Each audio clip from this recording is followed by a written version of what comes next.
નવસારી શહેરની Hemali English medium અને modern secondary સ્કૂલમાં દિવાળી પર્વ નિમિત્તે રંગોળી સ્પર્ધાનું ભવ્ય આયોજન કરવામાં આવ્યું હતું।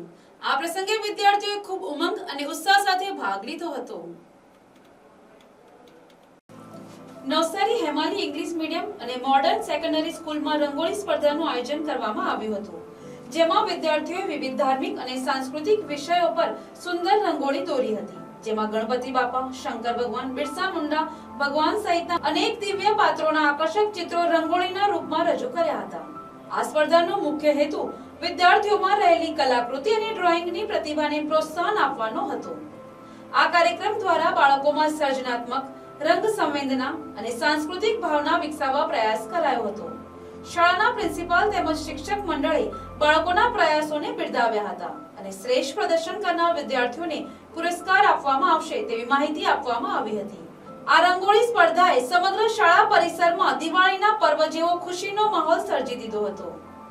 આજે અમારી શાળા હેમાલી ઇંગ્લિશ મીડિયમ અને મોડર્ન ઇંગ્લિશ સેકન્ડરી સ્કૂલમાં મેં રંગોળીની કોમ્પિટિશન આયોજન કર્યું હતું, જેમાં બધા બાળકોએ ખૂબ ઉમળકાભેર ભાગ લીધો હતો અને ઘણા બધા ભગવાનના રંગોળી દોર્યા હતા, જેમ કે ગણપતિ ભગવાન, શંકર ભગવાન, કૃષ્ણ ભગવાન અને બીજી બી એ લોકોએ ડ્રોઈંગ ઘણી બધી કરી હતી, જેનાથી આપણને આજે બાળકોમાં છુપાયેલી પ્રતિભા વિશે આપણને ખબર પડે કે જો એ લોકોને મોકો આપવામાં આવે તો એ લોકો ઘણું બધું સારું ડ્રોઈંગ, ચિત્રકામ કરી શકે છે। અને આ રંગોળી રૂપે બાળકોમાં અમે એ સ્પર્ધાથી એ લોકોમાં ડ્રોઈંગની પ્રતિભા ખીલવવાનો પ્રયાસ કર્યો છે। Bureau report, NTC news, Navsari.